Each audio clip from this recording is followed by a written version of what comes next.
Welcome to the Just Ingredients podcast. I'm Cara Lynn, and here we talk all things nourishing to the mind, body, and soul. This is a place where you can find just good ingredients to life. Organifi is a line of organic superfood blends that offers plant-based nutrition made with high-quality ingredients. Each Organifi blend is science-backed to craft the most effective doses with ingredients that are organic and free of fillers and contain less than 3 grams of sugar per serving. Like Organifi green juice with essential superfoods and a clinical dose of ashwagandha. It helps reduce stress and support healthy cortisol levels, or Organifi Gold, a superfood tea that supports rest and relaxation so you can wake up feeling refreshed. Each Organifi blend is easy to use by simply mixing it with water or your favorite beverage while on the go, and they don't compromise quality for taste. Organifi takes pride in offering the best tasting superfood products on the market at a price that works out to less than $3 a day. You can experience Organifi's high-quality superfoods without breaking the bank. Go to www.organifi.com/Caralyn and use code Caralyn, Karalynne, for 20% off any item in the store. That's Organifi.com/Caralyn and code Caralyn for 20% off any item. Ashleigh Di Lello is the founder and creator of Bio-Emotional Healing, a revolutionary method based in neuroscience that helps her clients around the world finally break free from limiting beliefs, behaviors, emotional trauma, and the effects of chronic pain or illness to thrive in their lives.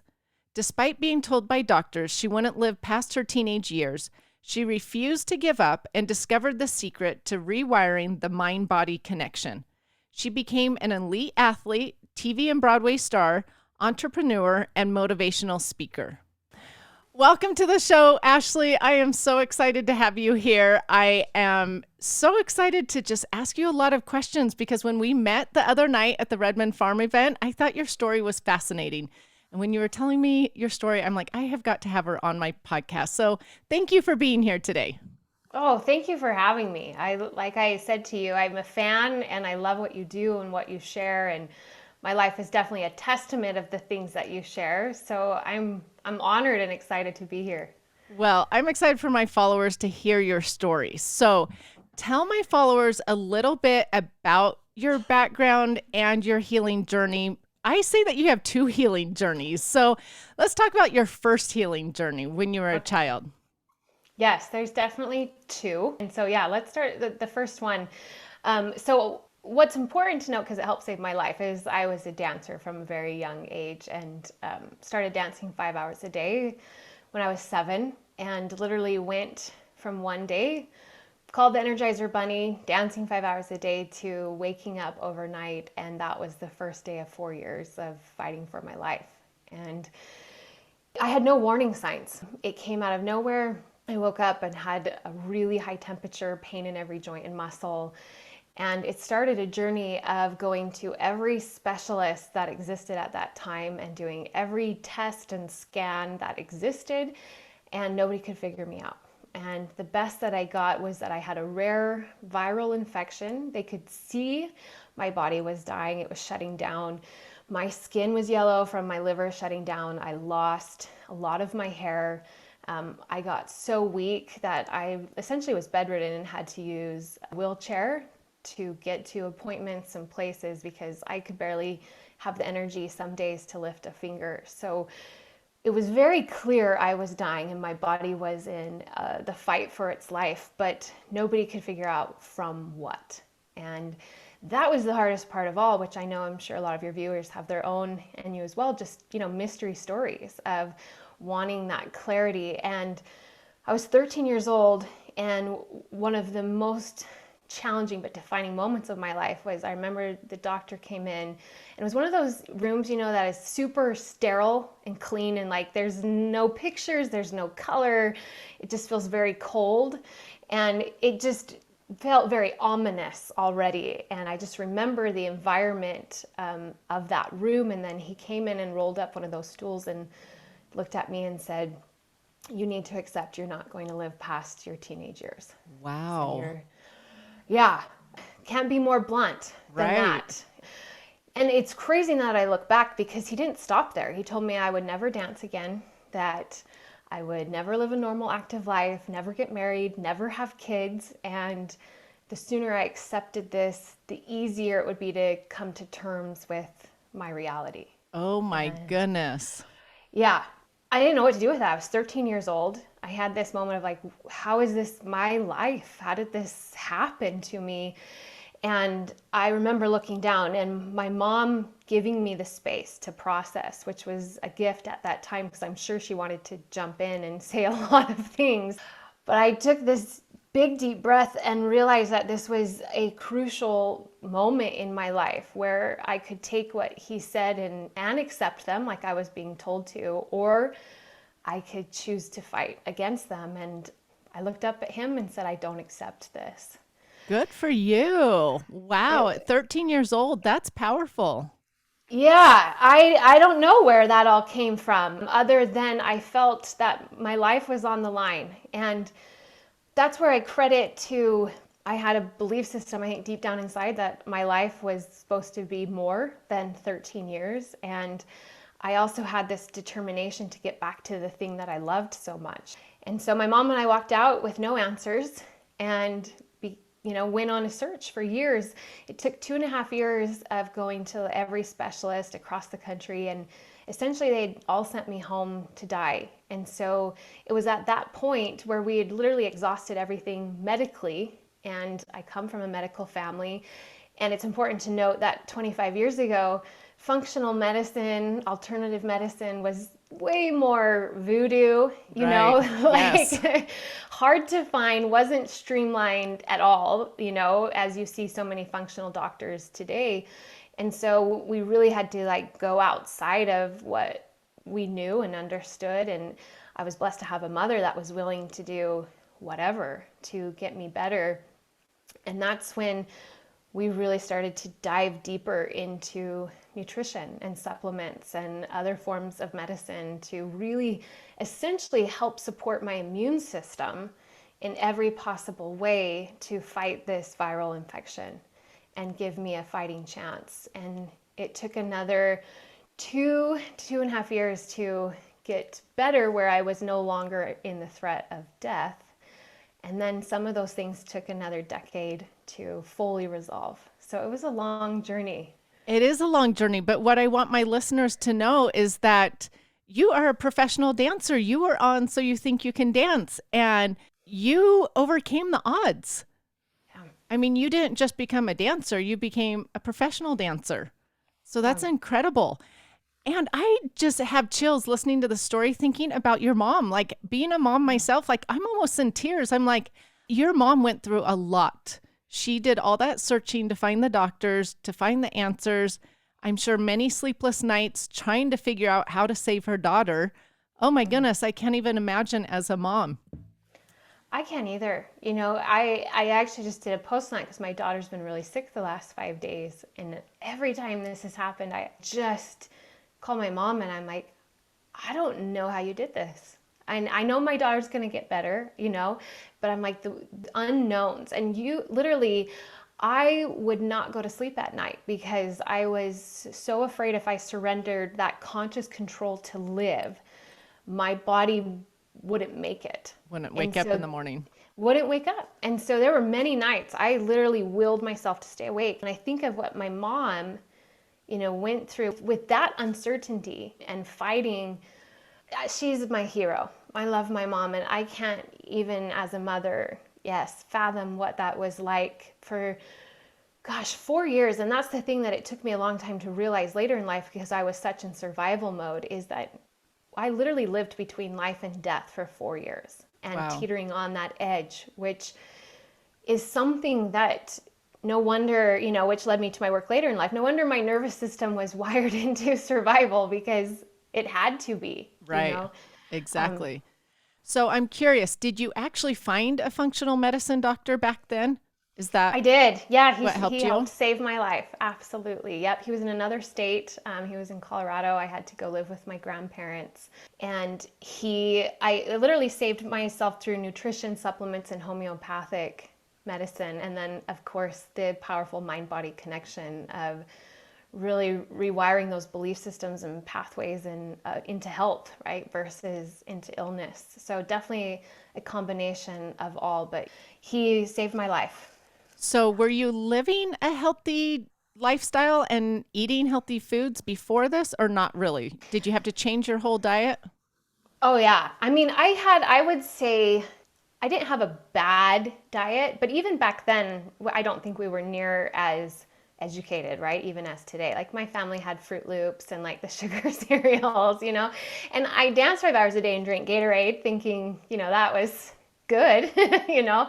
So, but I also ate good things, right? But yes, when I got sick, and I shared this story with you, really there was a paradigm shift. I was up at Primary Children's Hospital in Salt Lake City, Utah, which is an amazing hospital. But I remember they brought me down for breakfast and all my options were sugar cereals. And even at that young age with how sick I was, I remember just thinking like, this is not what my body needs right Right. now.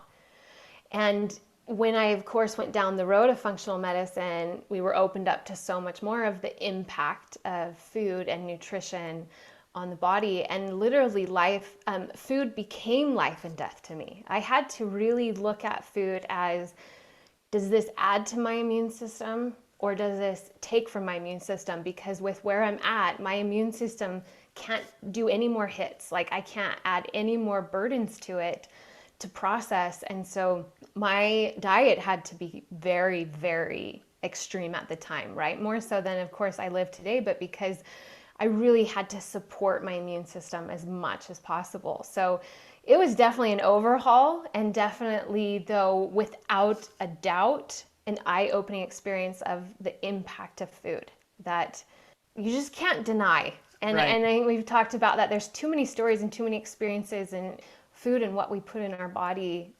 absolutely matters. And that was a huge part as well of just supporting my body in its journey. When you told me that story about the sugar cereal, I did die because I was like, oh my gosh, they were trying to help your immune system, or you needed to help your immune system, but yet they wanted to feed you sugar, which sugar we know impacts the immune system in a negative way. And so, yeah, I was shocked by that. And I'm hoping that hospitals are fixing their food a little bit, but I do know stories where kids go in there and they're feeding them, the colored jello and the sugar cereals and the chocolate milk and things like that. So hopefully it's Right. changing. We can hope. I think, there's been some expansion. It's slower than I think we'd all like, but at least there's a greater understanding. And of course, to people like your credit for sharing that message of just opening people's eyes to its impact of just the accumulation of what we're asking our bodies to do on a perpetual basis. Right. Right. Well, okay. So did this functional medicine doctor just have you eat a lot of whole foods, fruits, Yeah. So vegetables, things like that?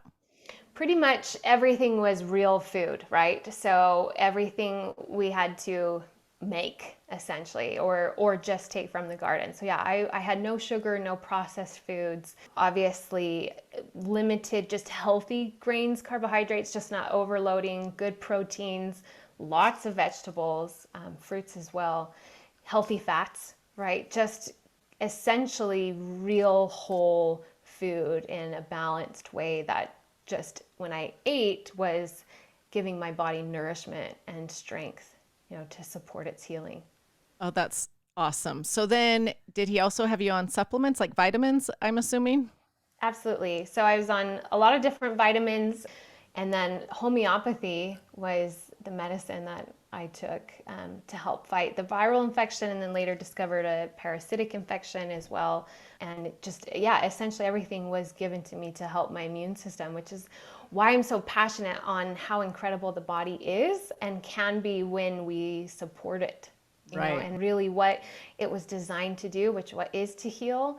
But we just have to do our part in supporting it. And it wasn't easy. I was a teenager. I literally had no sugar or anything of that nature for like 6 years. And it absolutely was hard, and it was a sacrifice. And I had to deal with like my relationship with food in another way because I felt very deprived because it was obviously to a more extreme. Right. But at the same time, and I think everybody has to have this conversation with themselves, it was like, okay, so I can eat that and it tastes good for 2 minutes or what have you, but then what is the impact of it, for the next day, the next hours on my life? And when I started to look at it in that way, I didn't feel so deprived because it was such a nourishing thing and a source of like love for my life and my body that I was doing. And as you know, and I know so many people, you just start feeling so much better, and the quality of your life is not worth however long certain things last, especially when there's such great substitutions now. Way more. That's what than I was just had. going to say. I know. Back then there was like nothing. And now there's like all these cookbooks of how to make these amazing pumpkin breads and chocolate chip cookies and all these things with all whole food ingredients that are actually nourishing to the body. So I get it, because 15 years ago, dealing with that depression, I just felt like, oh my gosh, what am I going to eat? Yeah. So, and I ate a lot of the same things over I'm and sure. over because it was just limited. And then, of course, my mom was also trying to like cook for my family, right? Because mine was extra, regulated because of just how strict we had to be. And so I ate a lot of the same things. I'm over sure. and over.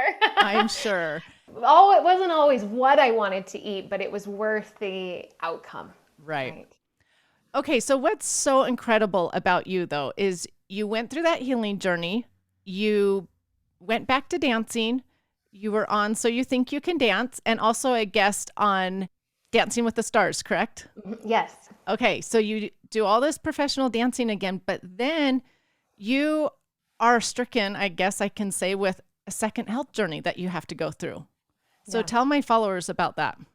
Yeah, 2 life-altering experiences. I thought one was enough, but yeah, everything changed again about 5 years ago. I was blessed to have an amazing career, which was miraculous after being out of dance for 6 years. And literally 5 years ago, I was my strongest physical self. And I went into my second hip surgery. I'd had one prior and gone back to my professional career 8 months later. So I just expected it to be the same with my left hip. The first one was on my right. And it went completely different. And when I tried to come off my crutches and start walking again, I just knew something was wrong. And pain spread throughout my entire body. And with pain, and with that type of pain and nerve pain and lack of sleep, of course, came health ramifications because of the stress your body's living in and the lack of sleep. So all of a sudden, I'm hearing the same thing again. I'm a chronic pain patient, and that this is now my life, and I need to accept this. And thankfully, I had that first journey to understand to not just accept the limitations that are very real in the moment. And they told me my nervous system had flipped a switch. And so I thought, well, if my nervous system can flip a switch into pain, I'm going to figure out how to flip it back. Good for you.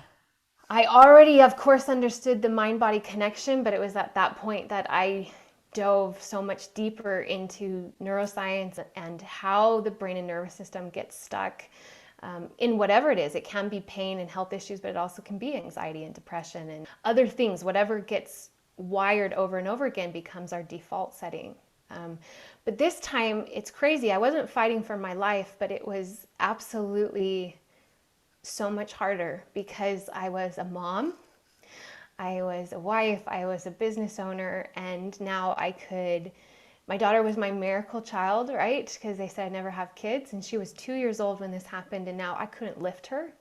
I couldn't sit her on my lap. I couldn't get on the floor and play with her. So the thing like I had prayed for my whole life, now I couldn't show up for her in the way, and I had to be, very careful around mom. You couldn't bump me, you couldn't play with me, and it was just absolutely challenging, feeling literally at moments in time. I mean, obviously it's another victory story, but I did feel like a failure as a mom and a wife, and because I was in so much pain and so limited to do everyday tasks that you feel purposeless in that moment, right? And not being able to show up for the people. So it was out of complete determination, but also desperation to figure out how to rewire these pain pathways, because once again, I went everywhere and did everything and every type of treatment, alternative, functional, over 300 types of injections, and nothing Nothing was helped. fixing me. Nothing helped the pain.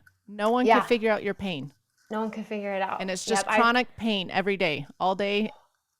all day, all night. There was Wow. one 3-month period I like hadn't really actually slept. And in all honesty, I remember, and I'm grateful, I have empathy for people and what happens with addiction, with pain, because I know what it's like to just literally want a moment of relief. And I remember one night just being like, I gotta try to get some sleep. I gotta try to sleep. And looking for one of my pain medicines from my surgery, because I'd always taken minimal possible. I like to also know what my body's doing, and I like to be in control.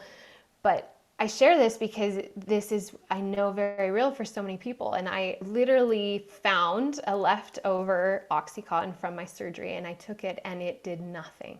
Oh, wow. And that's a really scary place to be when you take such a powerful pain medicine. And because mine was so nerve driven, it felt like I had drank water. And Wow. it's a scary place to have To that be. level of pain. And that's why I say it was both determination, but also desperation to survive and to be able to live my life and show up for my family. And I just knew that this isn't where I was supposed to spend the rest of my life, but it definitely was a journey. And absolutely, food was huge, and ate very anti-inflammatory, right, to just help my body in all ways. Really, this journey took me even deeper of the science and understanding just how intricately connected our mind and body are. So I know my listeners are probably wondering, like, well, are you still in pain or how did you fix this pain? Yeah, so I have one area left that I am has come so far, but I have healed the rest. And I literally had once, like, I don't know, 12 areas, 12 hugely significant areas that on their own are just absolutely defeating, right? And some of those are diagnoses that have no medical cure. Like, because of my hip, it also caused this bladder pelvic interstitial cystitis pain that they say there's lifelong diagnosis that you manage. That's completely gone. Wow. Including everything else. So I did have one miraculous hip surgery because I was left with a hole in my hip from that first surgery that nothing could fix because it was structural, right? And I was blessed, it took 3 years, but to find one of 2 surgeons in the world to fix that. But that was a 2-year recovery by itself. And I even talked to the surgeon. He's like, when you've been in pain that long, it's not enough to just fix it mechanically. You literally, and I understood that because I lived it, had to rewire the brain's perception around the area of my body, because pain literally does become the default in how it communicates. And it becomes so hypersensitive and hypervigilant. And that's why it's so hard. And chronic pain is the most prevalent health issue in the world, and it's still the most mysterious. And so really understanding that in order to really get free, it wasn't just the right treatment, surgery, or even food or nutrition. I had to literally rewire those neural pathways and how they communicated. So from someone who was diagnosed, even I was diagnosed with fibromyalgia and other things, to literally having one area left, which was the most neurological and highly reactive nerve area. It's pretty amazing. And I'm going to get that. I'm going to get that too. That is really amazing. So when you talk about bio-emotional healing on your page, is this what you're talking about, how you rewired the nerves? Yes. Okay, so tell my listeners what that is exactly. Yes. So one thing that I realized is not only had I been wired into pain, but I realized that the trauma from what I'd gone through when I was younger was impacting how my body was reacting to my trauma today, right? So I realized not only did I have to rewire these pathways now, but also their impact from my past experience, right? Because the body does nothing without purpose, and it does nothing solo. It all accumulates, and our nervous system has a memory of everything we've gone through. So I did so many things, not only to heal the body, but also the brain. And I realized I had PTSD, literally had been subconsciously carrying PTSD from my illness, because of what I'd gone through and living in life and death. And that was impacting my nervous system all the time. Obviously, I didn't live in fear. I went after my dreams, but it was impacting me, as every experience in our life does. So I even did like EMDR and all these brain mapping, and they were all helpful. But what I realized is everything I was doing was from the outside in, and I had to come up with a solution from the inside out to work with my own brain and nervous system, since they were the ones running the show and perpetuating the pain and the trauma and the anxiety around my body. And so that's when I took all the science with 25 years of experience that you just can't learn in a book, and physically experiencing it and emotionally experiencing it, right? Because you can't go through anything physically that doesn't then become emotional, and vice versa. Things that start emotionally inevitably start impacting the body physically, right? So I thought, what is the process that I do within my own brain and nervous system on a daily basis to really rewire its hypervigilance and hypersensitivity, and to finally, at a deep subconscious level, release the trauma around what I had experienced, which was significant and now twice in my life. And so that's where I created bioemotional healing, and that's what it is. It's a process that goes through step by step, building a foundation to really rewire those neural pathways. And it completely started out as an effort just for me to get free, and to not only heal the pain and rewire those pathways, but to get free of the trauma and the anxiety and other things that I'd gone through as a child, separate from my health. And because of what it did in my life, then I realized absolutely this was my purpose, and to turn this whole experience into now helping others. And what was amazing, and that started with health and trauma, I realized no matter what, the same way pain gets wired, so does anxiety, and so does limiting beliefs, and so does body issues and eating issues. And in this exact same way, with minor tweaks, you can rewire those neural pathways as well. That is really interesting. Well, and I find it fascinating that you're now helping people heal through this process. But I'm wondering, okay, so if I were suffering with something, maybe depression or let's say pain, how would I know that I needed to start internally versus physically? Like, that's Yeah. pretty profound that you figured out that you need to start internally. And I want to say that with the thing that I always say is you absolutely have to treat the physical body always, right? Like I wouldn't be here today if I just, lived off Krispy Kreme. Like I've also had to support my body, right, in its healing pathways.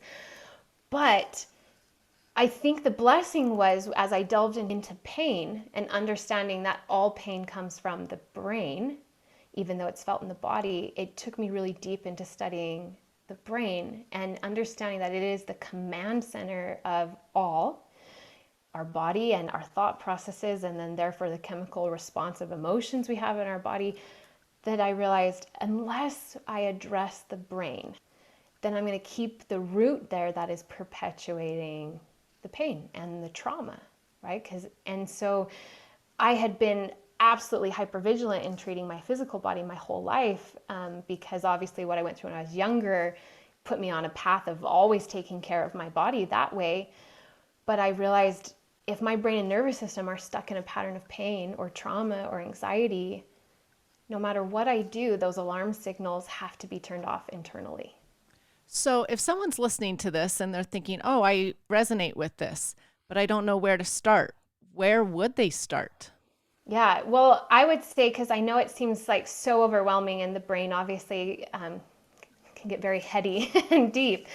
I would say the best way to start, I have a free training from my website where I dive deeper just into how the brain works. Because when you can really better understand how the brain works, you're better able to see how it's working and impacting you in your life, and better understand maybe where it's stuck, because the brain does whatever it needs to protect us, but it gets misguided on how to best do that. And so the more we understand how the brain works, the more we can maybe start to see an awareness of how the brain is perpetuating our struggle. But the beautiful thing about that is it means we can do something about it, because It's our brain.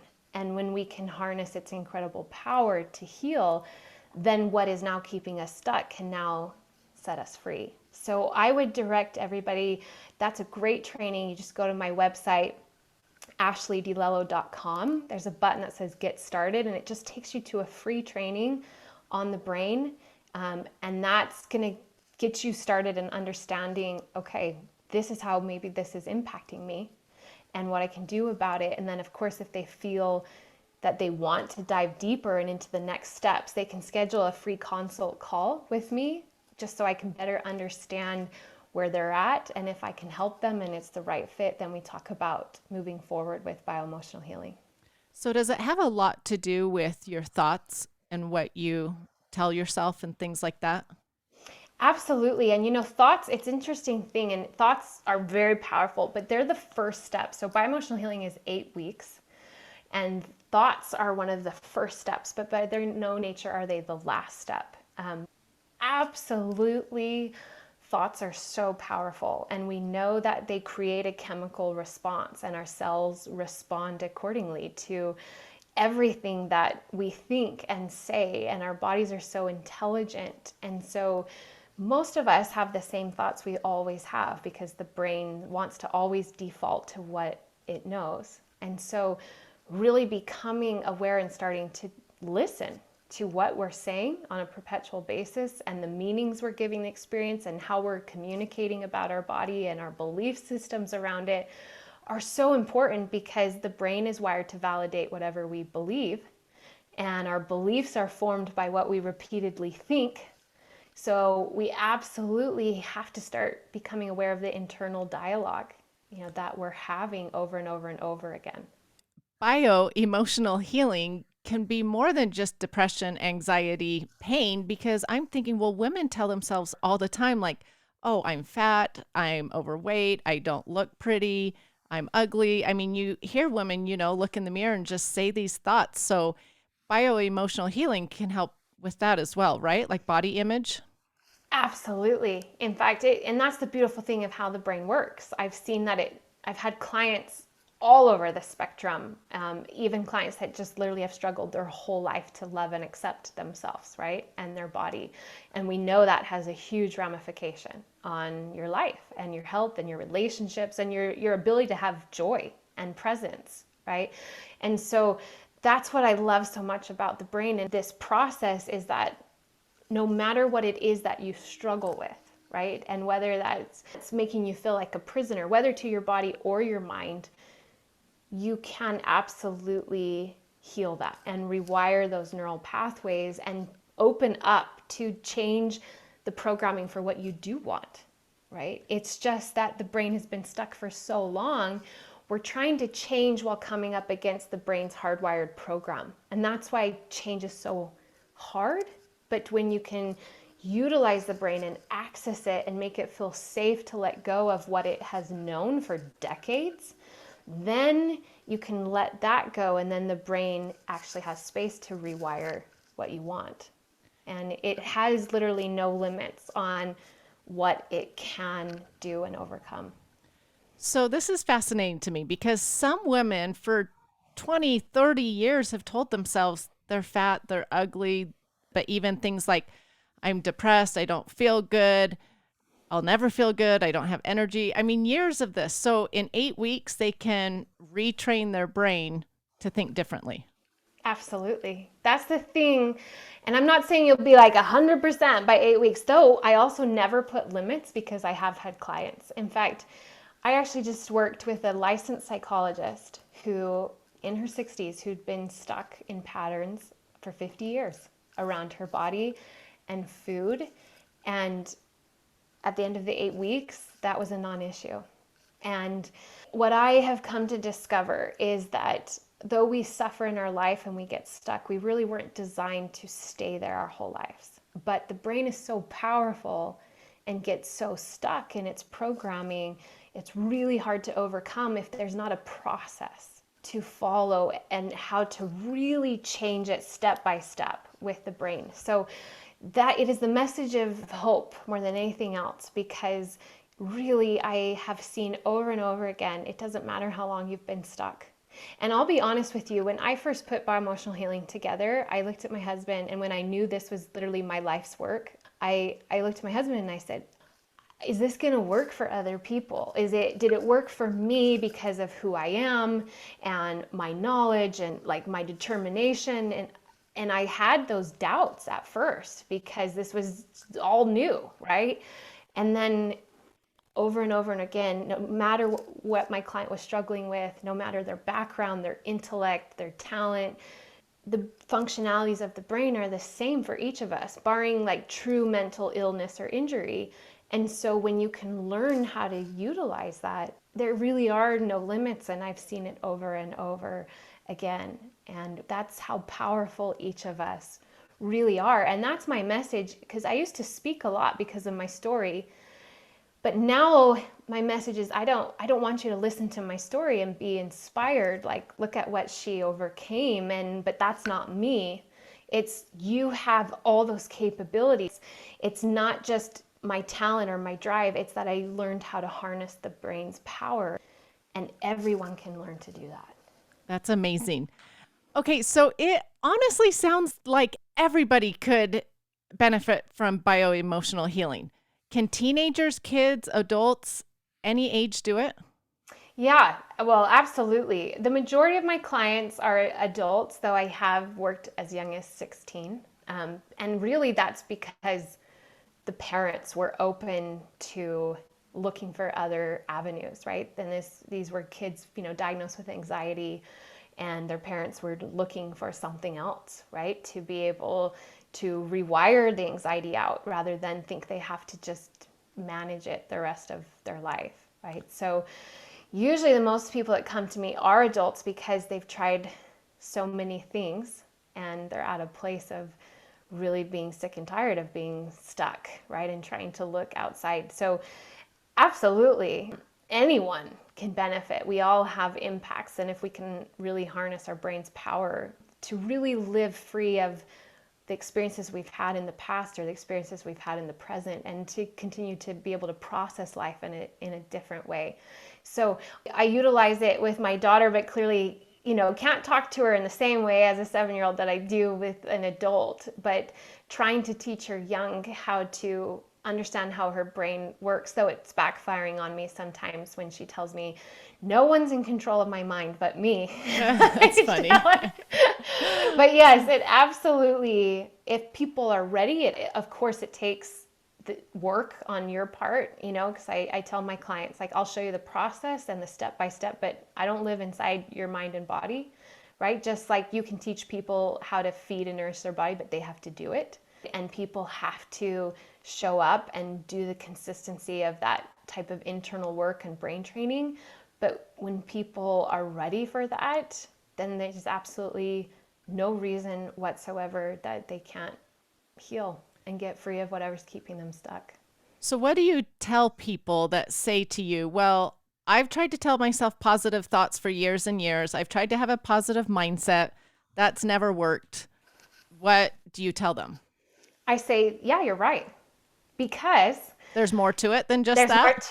There's more to it. So most of what keeps us stuck in these patterns is our subconscious. It's subconscious programs. The subconscious mind is the data bank for everything we've ever experienced in our life. And by the time we're 35, the subconscious mind controls 95+% of how we think and how we feel. So affirmations and trying to tell yourself to think positively are, of course, more beneficial than not, but they stop at the conscious mind. And you're like, yeah, this sounds good, but your subconscious mind is like, yeah, that's not really getting to me, and that's not what I believe, and that's not the truth of our patterns. And so that's why people don't feel the change. And that's when I realized I had to get to the subconscious mind and change that. And that's what bioemotional healing does. So that's why I was saying thoughts are the first step, but they're by no means the end step, because we have to become aware of what we're talking about, but we have to go deeper than the conscious level, because that's not what is controlling us day to day. It's our subconscious programs.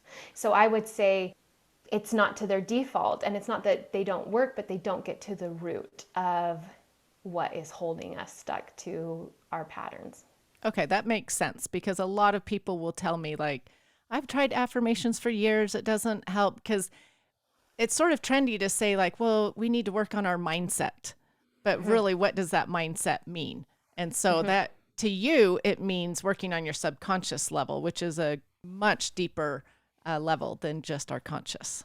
Yes. And for some people, depending on their life experience, that might be enough. You know what I mean? And that's why some people can do affirmations and they're like, this works. And like, I'm good. But for other people, and with what they've gone through in their life or their traumas or their health experiences or how many years they've had anxiety or depression, like, they're not going to be enough. Right. And that is important to understand because it's not a discredit to you. Because I think there's sometimes like, a sense of, well, then I must not be doing it right, or how come this isn't working for me? And it's like, I want to take that sense of shame off the table, because if you're not getting to the subconscious mind, then you're not getting to the root of what's keeping these patterns going. So it's not that you're failing, it's just that we have to get deeper. And your program will go step by step to get deeper. Step by step. So you don't have to figure it out, because I know it's so overwhelming. It's like, how do you do this while still living your life, while still having the triggers? And that was the thing. I was like, I got to figure out how to heal while still having the pain and the trauma that is triggering my stress program, right? And that's what essentially they are. They're each of our programmed stress responses. And that's where I realized, okay, what are the step-by-steps to be able to do that while living your life? And that's why the changes are actual lasting, because you are changing your brain and nervous system while still having the daily stresses and triggers that put it in its fight or flight or survival or stress response. So by working at the subconscious level, you are going to help the nervous system. Absolutely. Yep. Because the brain and the nervous system are, through your life experiences, have created the neural pathways and how they react and how they respond. And that becomes their default. And the body acts as the subconscious mind, because we also know the language of the brain is thoughts, but the language of the body is emotions. And so that's why, too, if you're just addressing thoughts, you're leaving emotions off the table, and thoughts and emotions as well are stuck in this perpetual pattern. So you have to know how to address both the mind and the body, which also is knowing how to address the thoughts and the emotions, because they each anchor whatever your programmed stress response is in.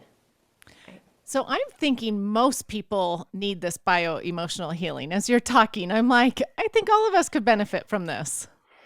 Well, we all could, right? Because we, like I said, we all have been impacted by our life experiences. And that's kind of what I had to really come to terms with, is that even though I was a fighter and so resilient and I overcame great odds, they still altered my brain and nervous system. They altered into how it functioned. They put it into hypervigilance. They altered trauma, and your every cell and every nerve in your body, it remembers trauma. And I couldn't just fight my way through that. I had to actually go deeper in order to actually change it. So I wasn't carrying that around with me, because my professional career was riddled with injuries. Tons and tons of injuries. Separate from these hip surgeries, I was constantly injured. It was super frustrating, and I was constantly having to fight back to get back to my career. And at a certain point, I chalked it up to, well, my body's been through A lot. so much. And it had, and that was true to a point. But I also understood that these alarm signals never stopped running. And it put my body in a sense of stress that really, without me, of course, being conscious of, amplified the impact of what I was asking of my body, and therefore put me in a place of getting injured more easily. And so everything we've gone through in our life, even if we were a fighter and positive and we overcame, it has an impact on our brain and nervous system. And being able to heal that truly allows us to get free of that experience and the trauma, and now just literally step forward in the wisdom, right? And not have those emotional and physical scars that we're carrying with us. I love that. And you say trauma, and I want to just specify for people, because sometimes people think trauma as really bad abuse or life and death situations, but trauma can just be things that happened in your upbringing or emotional things that happened or an illness. It can be something on a smaller level, this trauma that is causing our subconscious to think differently. It doesn't have to be these huge events in our lives. Exactly, because it's how the brain perceived the event. And for kids, like certain events were very traumatizing to the brain, right? Right. And so absolutely it isn't just like this significant, clearly defined, obvious trauma. If the brain was traumatized by an experience, it's trauma, right? And why that's important to know also in understanding how the brain works. The brain cares most about our protection, our safety, our survival. So naturally, everybody thinks, well, yeah, it cares about our physical survival, which it absolutely does. But brain imaging has shown that the brain reacts similarly to a threat to our emotional safety, the same way it does to our physical safety. Right. So the brain cares just as much about your emotional state of being as it does your physical. So if you grew up just with stress in your home or arguing or just things that made you feel emotionally unsafe, that's traumatizing to the brain. Right. This is sort of random and off topic, but when you get a hair DNA analysis test and you pull your hair and you can see the DNA, emotions actually shows up as one of the things that the body is struggling with, if it is something your body is struggling with. So, it even shows up in your DNA. So it is true. Your brain is definitely concerned about emotions. I love that you brought that up because that's the thing that I always tell my clients, like, this all makes sense, yes, but it's also all based in science. Right. And what we are seeing and able to understand now, which like what you just said, emotions have a significant impact to our brain and our body. So are there therapists out there dealing with this brain subconscious therapy? There is, and those are usually a lot of the ones that took it upon themselves to like go deeper. Most of the clients, if not all that I've worked with, have gone down the traditional talk therapy route, which I dived into some as well, and I'm not saying it doesn't have its place, but depending upon the person, again, it's just not getting deep enough. But the thing about it that's important to note too is that it's not just, and I obviously coach my clients through this experience, but it's not just come and we do a coaching session, but it's what are you doing? Because you have to change your brain and nervous system. And that's why I knew there had to be a process that people followed every day and could not only utilize through these 8 weeks, but the rest of their life, right? Because that was the whole goal, is by the end of the 8 weeks for my clients to not need me. And right. Not, even though I love them and they become my family, but the goal is for them to not have to keep seeing me for years and years and years, right? To stay afloat. The goal is for them to not only heal, but to get free to live in their own power and capability that exists within them.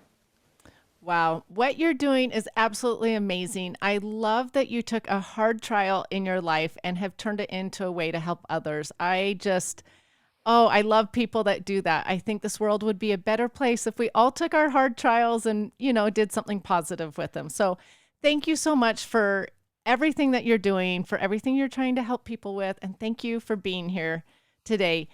As we close, is there anything you want to tell my listeners about this therapy that I missed? Yes, I would just say that I know most people that feel stuck at a place of self-protection. Now you've kind of adjusted to believing that you can't change, right? Because you've tried so much and your hopes have gotten up and then they failed and you feel like a failure and you feel like you just can't. And I want you to know that you are not the exception to being able to heal. And that, again, it has nothing to do with talent or intellect, but how the brain works. And you can absolutely harness it. I am living witness of that. I am living witness of my work, but also my clients who many are very, very different from me, all over the world, different faiths, different traumas, different experiences, and how the brain works is the same for each of us. And I hope after they've listened to this that more than anything, they have hope. Oh, I love that. Well, and I was just going to ask you, I end my show with always asking people what they have found to be the best ingredient in life. So I'm wondering now if you're going to say hope. I was thinking about that because, and I love your podcast and love what you do. And I had all these words come to me, but it did come back to hope, because hope fuels everything else. Hope, because I decided at 13 that I would, even in the most hopeless of situations, maintain this belief and hope. That's what drove me to do all else. It was that ultimate belief and hope that drove me to figure out bioemotional healing. And that gave me the resilience and the determination and the fight, and just allowed me to constantly see through a lens of possibility. I love that. Hope is so important, more so than some realize, because honestly, when I attempted suicide years ago, it was because I lost hope. It was so dark. There was nothing worth living for anymore. I had lost that hope. So it is actually really important, because there's so many people out there going through really hard times, really hard sicknesses, illnesses, health mysteries, like you said, and hope is what keeps you going. So thank you so much for sharing that. Before we close, I know people might be asking, do you still dance? What is your future? So I've just recently started to move again in that way. So it's been 5 years. I'm walking, hiking, doing all the things that were so impossible because of this last little area in my neck, shoulder, nerve area. It's hard to maintain a frame because I'm a ballroom dancer and holding but I've started to delve back into it. I know with absolute determination that I will dance again. I know I'll never do it at the level and I don't need to, and I'm not at that stage of life. But the beauty is absolutely I miss it, and it's a complete heartache to lose something that you love so much, and I've lost it twice in my life. But I have found so much love and purpose in what I do now, and I know that dance was a part of my journey, but bioemotional healing was what my life was created for. So I'm so fulfilled in my work that I still will get back to dance, absolutely, but I'm okay with it not ever looking the same that it once did. Well, and you do really cute little dancing things on your Instagram. And you guys, if you don't follow her, go check out her site, because oh my gosh, I just went down a rabbit hole on your page, because it's really interesting, like seeing you in a wheelchair and with a cane and with like not being able to walk, and then these physical therapy things you did, and then to see you dance, like it's just amazing. So go follow her. She gives great tidbits every day as well. So besides Instagram, where can they find you? Yeah, so I'm on Facebook as well. Just started TikTok, trying to decide about that. That's a whole other world. Exactly. But you obviously from my website, ashleighdilello.com, but I also have started a new podcast called Body Freedom Radio that you can also find there, and a lot of information that is going into those episodes, as well as interviews, but also just me sharing about the brain and the body and my experience, but also the science behind it. So Body Freedom Radio is also a great place to find me. Good for you for starting that podcast. I love it. Well, I admire you. It is, it's a venture all its own, and everything's a whole new learning experience. It is, and it's a lot of work. So thank you so much for everything you do. Thank you so much for being here. I really appreciate it. Thank you so much, Carolyn. And I love what you do. You are such a gift, and your audience, I know, are here because they're driven to take care of their health. And so if anybody comes to that free consult and they want to do bioemotional healing, I want to offer to do it at half off. Oh, you're so nice. No, You're I really just literally nice. I just felt that in my heart, because I know what it's like to suffer deeply. And I know that the world more than ever needs people to be free and to share their light and their wisdom. And I know your audience emulates that, because that's who you attract. And so I just want to offer that. Thank you, Ashleigh, so much. Welcome. Thank you. Thank you so much for listening. Remember to subscribe to the Just Ingredients podcast to learn more about your health and good ingredients to life. Plus, get daily tips at just.ingredients on Instagram.